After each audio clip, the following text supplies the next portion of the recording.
তৃণমূল দল থেকে সরিয়ে দেওয়া হয়েছে ভাঙড়ের দাপটে তৃণমূল নেতা আরাবুল ইসলামকে।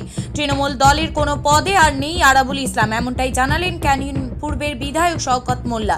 ভাঙড় 2 নম্বর ব্লকে তৃণমূল কংগ্রেসের কনভেনার সহ একাধিক গুরুত্বপূর্ণ পদে ছিলেন আরাবুল ইসলাম। এবার সেই সমস্ত পদ থেকে সরিয়ে দেওয়া হয়েছে আরাবুল ইসলামকে এবং দলের তরফ থেকে সরিয়ে দেওয়া হয়েছে বলে জানা যাচ্ছে। এই বিষয়ে ক্যানিং পূর্বে বিধায়ক শওকত মোল্লা বলেন, আরাবুল ইসলামকে কনভেনার করেছিলাম, কিন্তু তিনি এখন জেলে, তাই দলের দায়িত্ব সম্পূর্ণ নিজের কাঁধে নিয়ে ভাঙড়ের সকল তৃণমূল নেতা নেতৃত্বদের নিয়ে এবার লোকসভা নির্বাচন করছে। আর আরাবুল ইসলাম দলের কোনো দায়িত্ব নেই।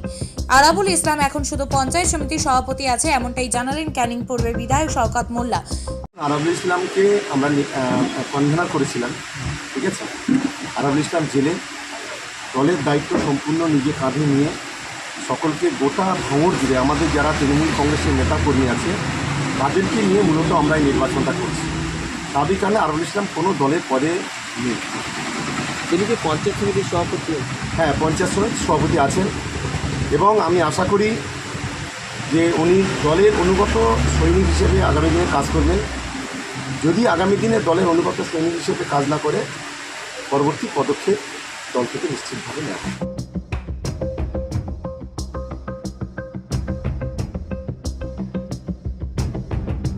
দক্ষিণ 24 পরগনার ভাঙড় থেকে সুরাজ মোল্লার প্রতিবেদন, নিউজ বাংলা 20+।